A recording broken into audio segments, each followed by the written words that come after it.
আসসালামু আলাইকুম রহমতুল্লাহি বারকাতুহু। প্রিয় কাছের মানুষজন, আশা করি সবাই ভালো আছেন। আলহামদুলিল্লাহ আমিও ভালো আছি।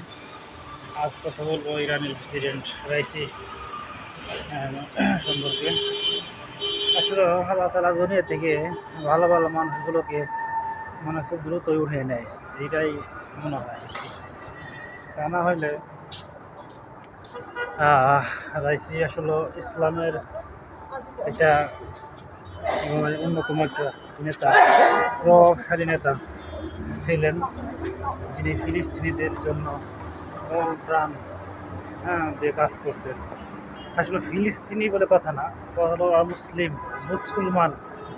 আর তারা হলো, তাদের বড় কথা হলো তারা মানুষই বা মানুষের পাশে দাঁড়ানোর একটা মনুষ্যত্ব।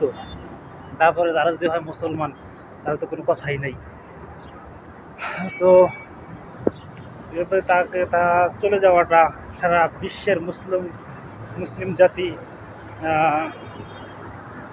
ভালোভাবে নেই। তারপরেও আল্লাহ তালা নিয়ে গেছে, এটা আল্লাহ তালার ব্যাপার।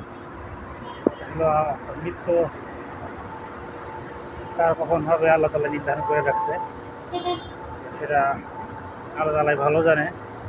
তবে এখানে আমার একটা জিনিস মনে হয় যে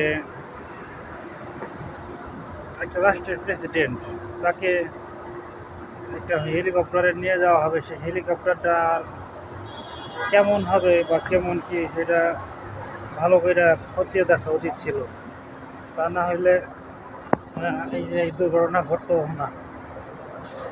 এখানে ভিন্ন মতাদর্শীর কোনো হাত আছে কিনা এটাও খতিয়ে দেখা উচিত। কারণ এখন ইসরায়েল ইরান একটা টানটান উত্তেজনা মুহূর্তে তিনি মারা গেলেন আকস্মিকভাবে।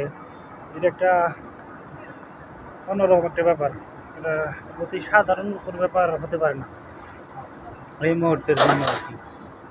তো যাই হোক, তিনি মারা গেছে, মহান আল্লাহ তাআলা যেন তাকে তার সমস্ত গুনাহ মাফ করে দেয়া, আল্লাহ তাআলা তাকে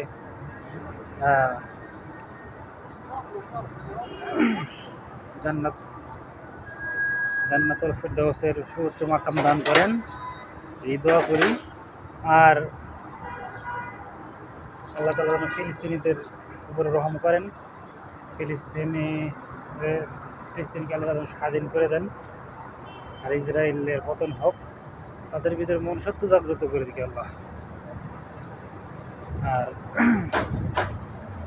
স্যালুট জানাই রাইসিকে, তিনি সারা জীবন মুসলমানদের পক্ষে কাজ করছেন, তিনি পরে ভালো থাকবেন এটাই কামনা করি। তো সবার প্রতি সুস্বাস্থ্য কামনা করে বিদায় নিচ্ছি। আপনি ভালো থাকবেন, আপনাদের আশেপাশের মানুষগুলোকে ভালো রাখবেন। আসসালামু আলাইকুম ওয়া রাহমাতুল্লাহি ওয়া বারাকাতুহু।